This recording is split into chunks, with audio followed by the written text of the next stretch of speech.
शेतकरी मित्रांनो, पीएम किसान आणि नमो शेतकरी या दोन्ही योजना चालू आहेत का बंद झाल्यात आणि त्याचबरोबर यामध्ये वाढ झालेली आहे का? कारण की बऱ्याचशा दिवसापासून शेतकऱ्यांना एक YouTube किंवा सोशल मीडियाद्वारे माहिती मिळत आहे की नमो शेतकरी आणि पीएम किसान ₹9,000 हप्ता म्हणजे की ₹9,000 वार्षिक लाभ मिळणार.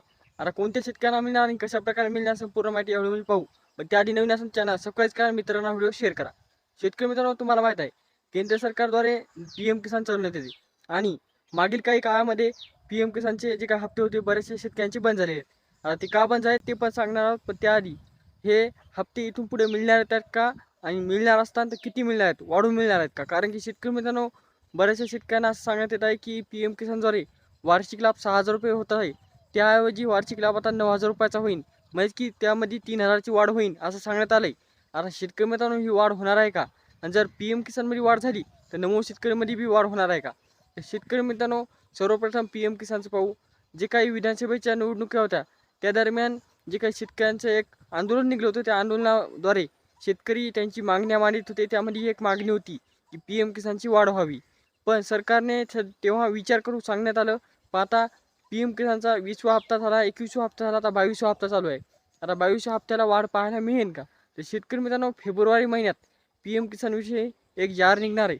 त्या जारमध्ये संपूर्ण माहिती राहणार आहे. किती हप्ता मिळेल, किती तारखेला मिळेल, संपूर्ण माहिती. पण ही वाढ होईल असं अपेक्षित वाटते, कारण की सध्या जे काही राजकारणाचं वर्तुळ पाहता सरकार आता बऱ्याचशा योजनेची वाढ करणार आहे असे सांगण्यात येत आहे. त्याचबरोबर नमो शेतकरी, तर नमो शेतकरीमध्ये वाढ होऊ शकत नाही, कारण की शेतकरी मित्रांनो, महाराष्ट्राचं बजेट पाहता आपण पाहत आहोत. पीक विमा, आपलं पीक विमा असो, नुकसान भरपाई असो, लाडकी बहीण असो, बरेचसे हप्ते थकीत आहेत. त्यामुळे शेतकऱ्यांना महाराष्ट्राच्या शासनाकडून कोणतीही अपेक्षा नाही असं, म्हणजे की अपेक्षा करू शकणार नाही असं वाटत आहे. इथून मागे जे काही तुम्हाला ₹2,000 मिळत आहेत, इथून पुढं पण ₹2,000चा हप्ता मिळेल. ते पण शेतकरी मित्रांनो 5 किंवा 7 तारखेला हा हप्ता वितरण होईल असं सांगण्यात येत आहे. कारण की बरेच दिवस झाले नमोचा हप्ता मिळाला नाही. 21वा हप्ता पीएम किसानचा तरी मिळाला, पण नमो शेतकरीचा मिळाला नाही. शेतकरी मित्रांनो अपात्र का होत आहेत?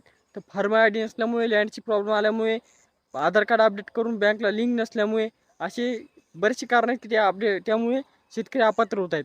आणि समजात मुख्य कारण की प्रत्येक कुटुंबातून फक्त आणि फक्त एकच शेतकरी पात्र तुला, बाकीचे अपात्र करून टाकलेत. त्यामुळे पण बरेचसे शेतकरी देशातील व महाराष्ट्रातील अपात्र झालेत.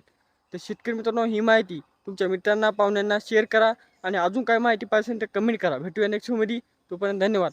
आणि पीएम किसानची संपूर्ण माहिती पाहिजे असेल तर फेब्रुवारी महिन्याच्या म्हणजे की लास्टच्या आठवड्यामध्येच हा हप्ता मिळेल असं सांगण्यात आलंय. आणि नमो शेतकरीचा लवकरात लवकर मिळेल असं सांगण्यात आलंय. संपूर्ण माहिती मिळेल. पीएम किसानमध्ये जर वाढ झाली ती पण माहिती मिळेल. भेटूया नेक्स्ट व्हिडिओमध्ये. तोपर्यंत धन्यवाद.